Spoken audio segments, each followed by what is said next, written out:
Okay.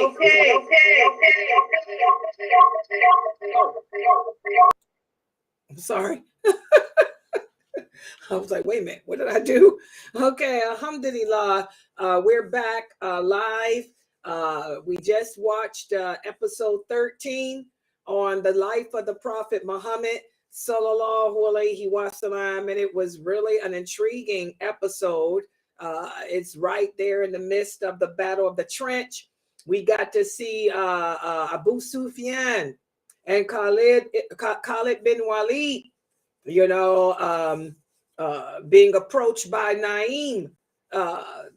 And also we got to see the response that the Prophet Muhammad sallallahu alaihi wasallam gave the Naim when he came and pledged his allegiance. And that's something important, guys, for us to understand.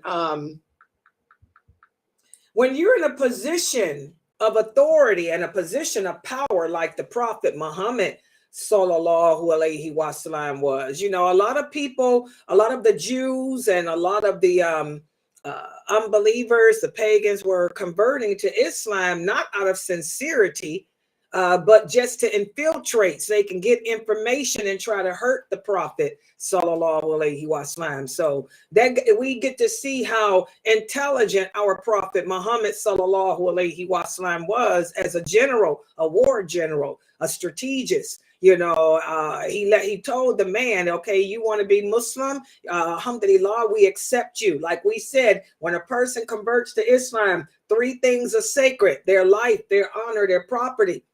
So the prophet said, we can't see inside a person's heart to tell if that person really believes in Allah. So we have no choice but to accept them into the arms of brotherhood. But the prophet put him to a test. Hold on for 1 second, guys. My door. Hold on.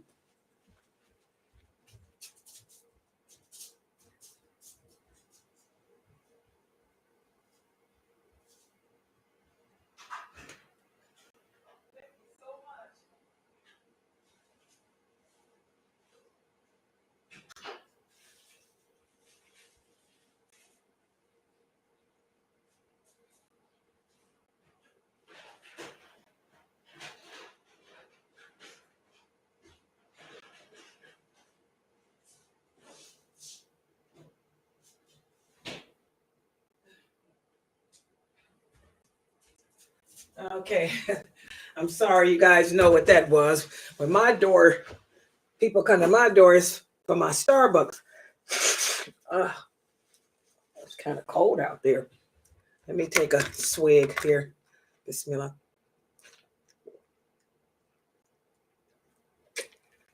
God, the best thing to make me wake up. Okay. So as I was saying, whew, the simple fact that those three things are sacred, you can see how intelligent our prophet sallallahu alaihi wasallam was. And just to let you guys know, the prophet sallallahu alaihi wasallam wasn't alone in making his decisions. One of his wives, her name was Salama. For those of you who don't know, she was Khalid bin Walid's first cousin. And Salama, radiallahu anha, she was trained in warfare, just like Khalid bin Walid. She was a warrior. She could wield a sword, just like her cousin could. And she was a military strategist. And so the Prophet sallallahu alaihi wasallam used to meet with her every battle that they fought, the Battle of the Trench, and every battle they fought, he had Salama with him as his strategist. She was with the Prophet sallallahu alaihi wasallam in every battle as his war counselor. A lot of Muslims don't tell y'all that. So the Prophet wasn't alone making these decisions. So when Naim came to him, you know, letting him know that he had converted to Islam, that he was Muslim, and the other companions were saying, you know, oh, subhanAllah, how do we know he's sincere? How do we know he's telling the truth? You know, the prophet consulted with Salama, who was his war strategist. Okay, and that's when he came up with the idea. He told him, you're just one person, Naim. You can help us by going behind the scenes. In other words, that was his test to prove that his allegiance, his walbara, his allegiance was to the Prophet Muhammad and the Muslims, and not to his tribe, not to the Quraysh. So this was a great episode, you know, that we need to ponder upon, because it covers so much that we've been speaking about in all the other classes, which I hope you guys are attending. Y'all should be coming to the 6 o'clock class, which I know you are, because you're giving me the answers in those classes. And y'all listen to the Seerah.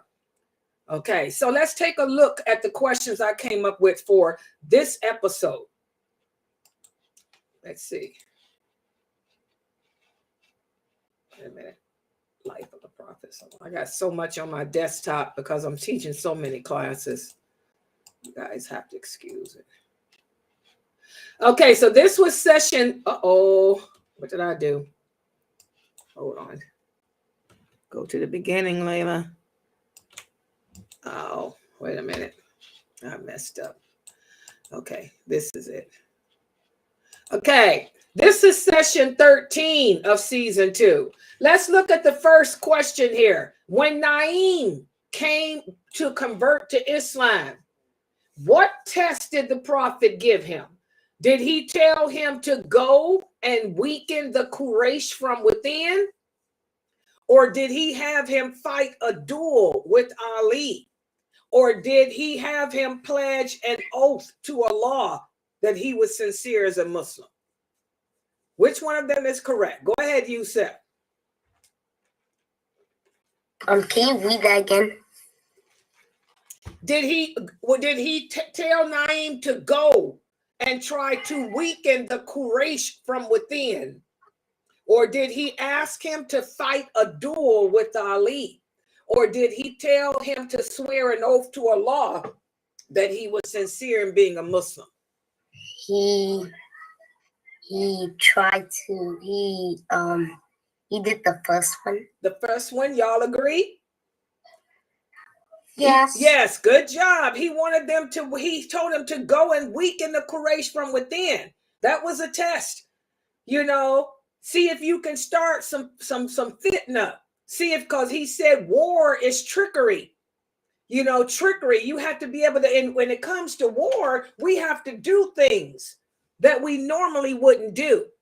So what he was telling him was to go and trick the Quraysh. Come up with something that will trick them. That was his test. Let's look at the next question. Did Khalid bin Walid, I can't see. Did Khalid bin Walid succeed in sneaking into Medina? Yes or no? Remember, Khalid bin Walid was trying to look for a way to sneak into Medina. He was trying to look for a weakness in the trench so he could break in. Did he succeed in doing that? Go ahead, Sanaya.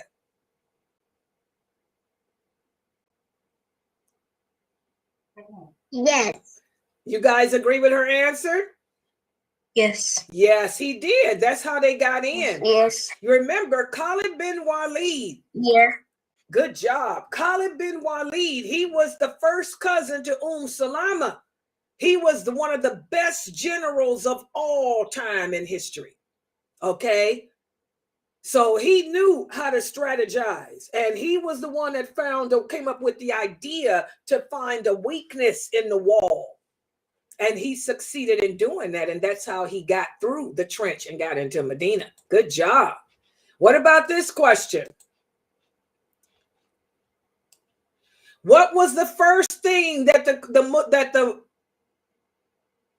when Khalid bin Walid succeeded in breaking through the wall and coming into Medina, what was the first thing that the Muslims did?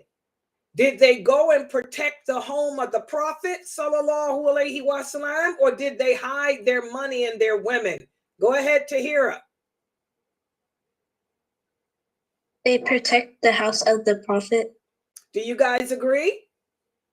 Yes. Alhamdulillah. Exactly. And that's what we do. Yes. Exactly. That's what we do. Remember, as Muslims, we believe La ilaha illallah, Muhammadur Rasulullah. That means that our allegiance is to Allah and our allegiance is to the Prophet Muhammad. That means we will die for Allah. We will die for the Prophet Muhammad, sallallahu alaihi wasallam. If he were living and we couldn't let no harm come to him. We'd have to protect him with our lives.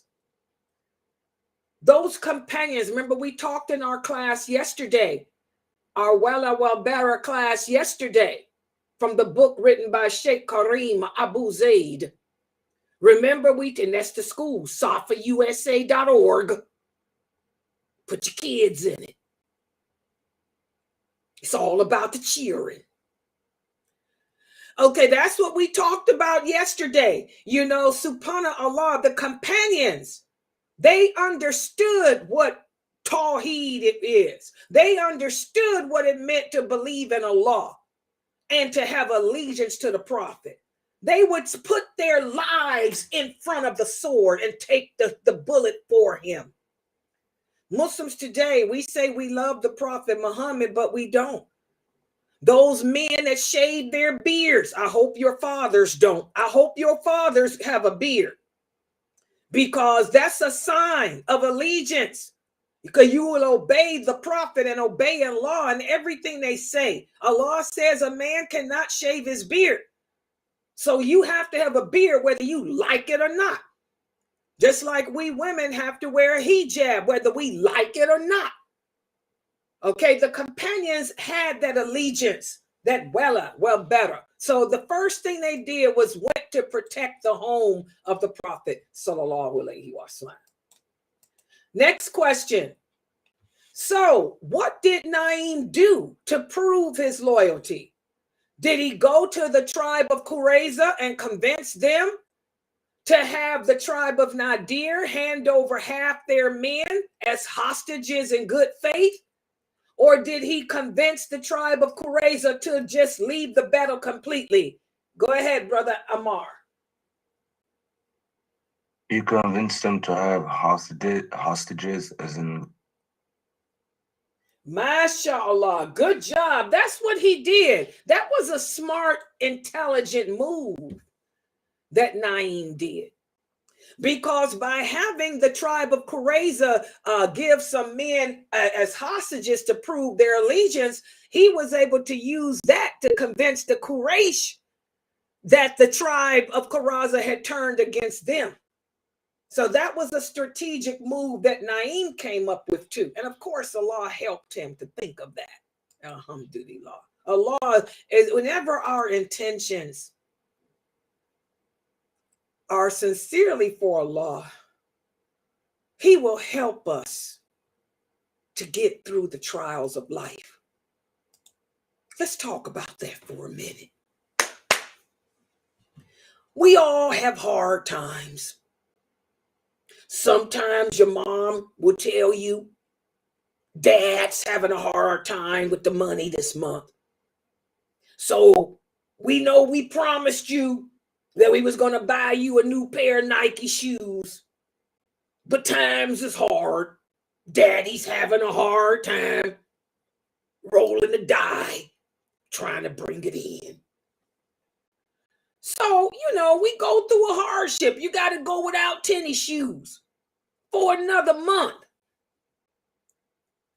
But because you believe in Allah and you don't disrespect your parents, because you say, okay, Mom, well, subhanallah, I know it's the intention that matters. You and Dad wanted to give it to me, I'll accept. And because you show humility and acceptance to the qadr of Allah, guess what? A week later, Dad will come home and say, guess what, son? My job gave me some extra hours, so I can go ahead and buy them shoes you wanted. See, Allah will always be there to help us. And it's what we talked about in another class. You know, what does Allah say? You just call, hit it, Tiba, out my name. And you know, wherever I am, I'll be there. That's an old song. You got a friend. Allah is always our friend. He's always there to help us through the rough times. He's always there to get us out of the humps and bumps of life. You know, life is a roller coaster. It goes up and down, up and down. If it wasn't a roller coaster, it would be boring because the Ferris wheel is boring. I rode the Ferris wheel a couple weeks ago. Big one in Atlanta. It was boring. I missed the daggone roller coaster, the up and down, the adrenaline, and whoa, the Ferris wheel's just round and around, round and around. Boring. So life is meant to be filled with challenges. But as long as we trust in Allah and submit to Him and be in acceptance of His decree, He'll make things happen. And that's what he did. Naeem was sincere. He really believed in Allah. He wanted to prove himself to the prophet. So Allah made that idea happen for him. That's how he came up with it. Allah gave him the means of developing that idea. And it worked. Okay, let's look at the next question. What did Naeem tell the Quraysh? Did he tell them that his tribe will betray them and side with the Muslims? Or did he just pledge his allegiance to the Quraysh and he betrayed the Muslims? Which one happened? Go ahead, Shuaib.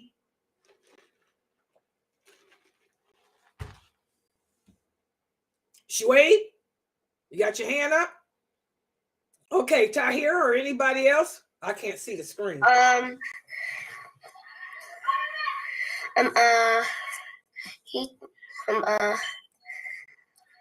He told them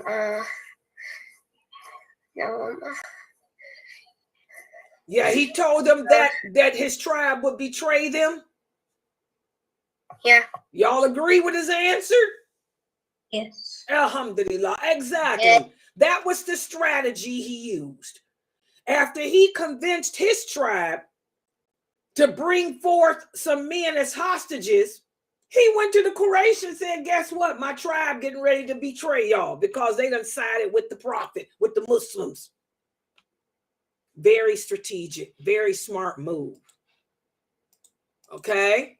So that's what happened in this episode. Next week, when we tune in, we're going to see what happened. That was the idea that Naeem came up with.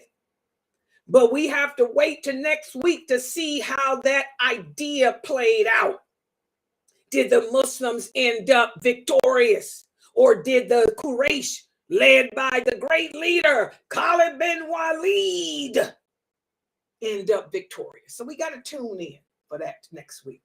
And mashallah, this brings us to, to the end of our class for today. Mashallah, you guys did so good. I'm so proud of you. I want you girls to remember, I'm proud of you. Allah is proud of you. Keep wearing your khimar. Keep wearing your abayas. If you are 7 years old, put on your khimar and abayas. You should be dressing a complete look. I ain't talking about blue jeans and a top and a rag on your head. No, we don't roll that way. You know, put on abayas. They got beautiful abayas for 7-year-old girls and 8-year-old girls. Look at my Somalis. You know, have your mom, tell your mom you want to dress in a dress. You want to wear the Muslim dress. And you want to wear the khimar to match it. Your khimar should hang like mine does to cover your chest.